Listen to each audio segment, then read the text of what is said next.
Ganun lang ginagawa namin yun. Pero sadyang matalino talaga yun. Classmate mo nung araw. Sa nung elementary, kami magkakaswela. Ah, walang jeep kaya kami nagkikwentuhan itong aming dispatcher. Kaya ano, Dispatcher namin, Edgar. elementary kasi kami nung high school na kami. Nag-high school din kasi kaya nandiyan ako nakakaswela. Hindi na kami kakaswela kasi ibang eskwela kasi. Eh nagkikita-kita nung may punta kami pati sa probinsya namin, nakita kami sa cemetery. Pero kapitan ng barko. Di ba inaano pa niya, ina-share ko ba yun, yung nagbibili ng palay? Parang wala, hindi ko nakikita yun. Hindi, pero na-share ko yun. Hindi lang dumaan sa aking wall. Pero kaya kasi na-share para dumami. Kaya nilalikes ko para laging dumaan sa akin. Naging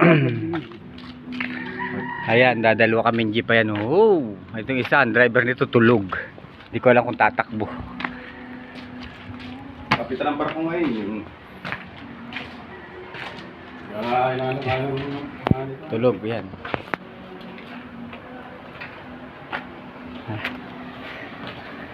Ay, darating ang araw, ganyan ka rin dapat.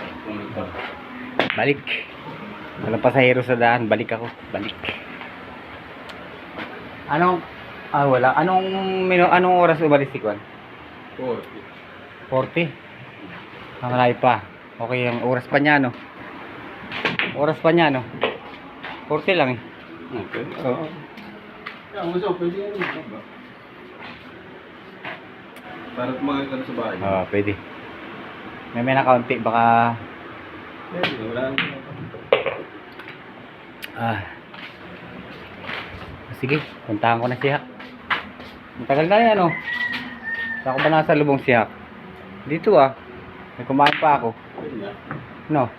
Sige, sundan ko na, no? Sundan ako magkukuhan sa kuhan, magkantay.